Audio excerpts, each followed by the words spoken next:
Guys, आज की इस वीडियो में हम बात करने जा रहे हैं एक ऐसे आइलैंड के बारे में जो बहुत ही ज़्यादा ख़तरनाक है। 1974 में एक इंडियन फिल्म ग्रुप पहली बार एक ऐसे आइलैंड पर डॉक्यूमेंट्री बनाने जा रहा था। वहाँ से कोई भी इंसान बचकर जिंदा वापस नहीं आता। वो लोग जब उस आइलैंड के करीब पहुँचे तो वहाँ जंगल के कुछ गरीब लोग बाहर निकल कर आए। डॉक्यूमेंट्री बनाने वाली टीम पर अपने तीरों से हमला कर दिया। इस हमले में एक तीर डायरेक्टर की टांग पर जा लगा और उनको उल्टे पांव भागने पर वापस मजबूर होना पड़ा।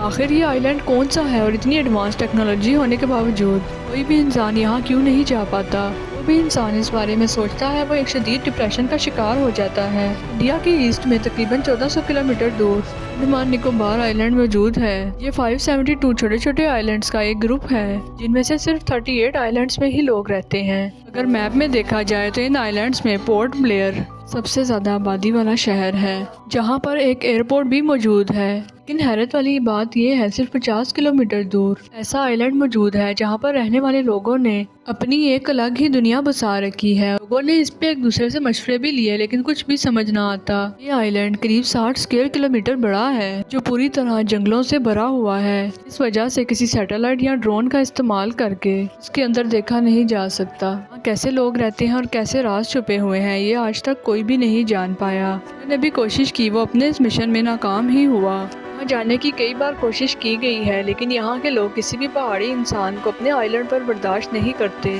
सख्त तरीन गुस्से का शिकार हो जाते हैं। अपने तीरों से तेज रफ्तार से हमला कर देते हैं। जान लेना तो जैसे इनके लिए कुछ मायने ही नहीं रखता। इनके बारे में ऐसा कहा जाता है कि आज भी ये लोग स्टोन एज में जी रहे हैं। लोग इस तरह के नजर आते हैं जैसे ये दुनिया से बिल्कुल ही बेखबर हों, अपने आप को एक अलग ही मखलूक समझते हैं। 1967 में एक मर्चेंट शिप का इसके साथ टकराव हुआ। शिप पर तकरीबन 106 ब्रिटिश एंड इंडियंस मौजूद थे। उन्होंने सोचा कि शायद ये आइलैंड वीरान है, यहाँ कोई भी इंसान नहीं रहता।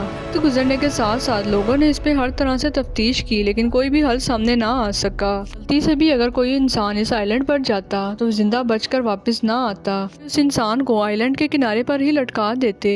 इनका कहना ये हो कि गलती से भी कोई भी इंसान इनके पास ना आए। 1947 में जब इंडिया को ब्रिटिश राज से तो बंटवारे में अंडमान आइलैंड का सारा हिस्सा इनके कब्जे में चला गया। उन्होंने हर तरह से इस आइलैंड पर राज करने की कोशिश की। आइलैंड वाले लोग भी इन्हीं की बातों में आने लगे। इस तरह इसकी आबादी दिन ब दिन बढ़ती गई। लेकिन यहाँ के लोगों को तो इतना भी नहीं पता था कि आखिर इंडिया है क्या। इंडियन गवर्नमेंट ने इन लोगों के साथ अपना पीसफुल कॉन्टेक्ट बनाने की कोशिश की। जब इंडियन कोस्ट गार्ड के हेलीकॉप्टर ये देखने के लिए गए इस आइलैंड और यहाँ पर रहने वाले लोगों को कोई नुकसान तो नहीं पहुँच रहा, बदले में इन लोगों ने हेलीकॉप्टर पर तीरों की बरसात कर दी। ये आइलैंड दुनिया का इकलौता एक ऐसा आइलैंड है जहाँ जाना मौत को अपनी तरफ दावत देने के बराबर है। यहाँ रहने वाले लोग क्या सच में अकेले रहना चाहते हैं या फिर ये आइलैंड पर मौजूद किसी बहुत बड़े राज को पाने की कई साल से कोशिशें कर रहे हैं।